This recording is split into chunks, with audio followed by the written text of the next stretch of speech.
بسم اللہ الرحمن الرحیم۔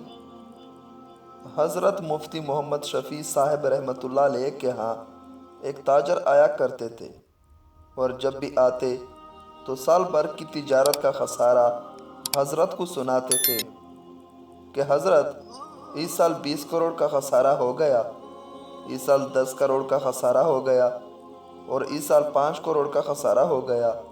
تو وہ کروڑوں اور لاکھوں میں حضرت کو اپنا نقصان بتاتے، اور حضرت یہ سن کر بہت دلگیر ہوتے کہ یہ بیچارہ مسکین سال بھر محنت کرتا رہتا ہے اور آخر اس کو اتنا بھاری نقصان ہو جاتا ہے۔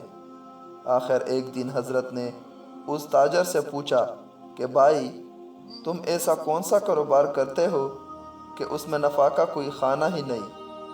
کبھی یہ نہیں بتاتے کہ اتنا نفع ہوا، بلکہ جب بھی بتاتے ہو تو نقصان ہی نقصان کا ذکر کرتے ہو۔ تو تمہیں کون سی ایسی مجبوری ہے کہ اتنے نقصان والے کاروبار کو اختیار کیے ہوئے ہو؟ یہ کیسا نقصان ہے کہ تم ہمیشہ اس کو برداشت کرتے ہو اور ذکر کہتے رہتے ہو، مگر اس کو چھوڑنے کا نام تک نہیں لیتے؟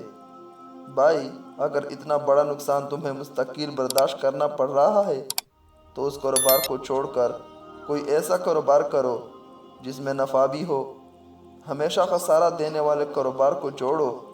تو اس تاجر نے کہا کہ حضرت، دراصل بات یہ ہے کہ ہم جب کوئی فیکٹری یا کارخانہ لگاتے ہیں یا کوئی مال وغیرہ خریدتے ہیں تو ہم اپنے ذہن میں یہ اندازہ لگاتے ہیں کہ اس سال اس میں ہمیں اتنا نفع ہونا چاہیے۔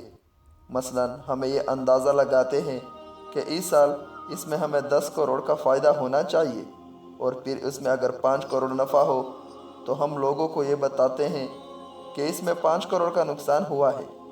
حضرت نے جب یہ بات سنا تو سر پکڑ کر بیٹھ گئے اور فرمانے لگے کہ میں سمجھا کہ اس بیچارے کا کتنا نقصان ہو رہا ہے، اور عموماً ہمارے یہاں اس کی زیادہ اہمیت نہیں۔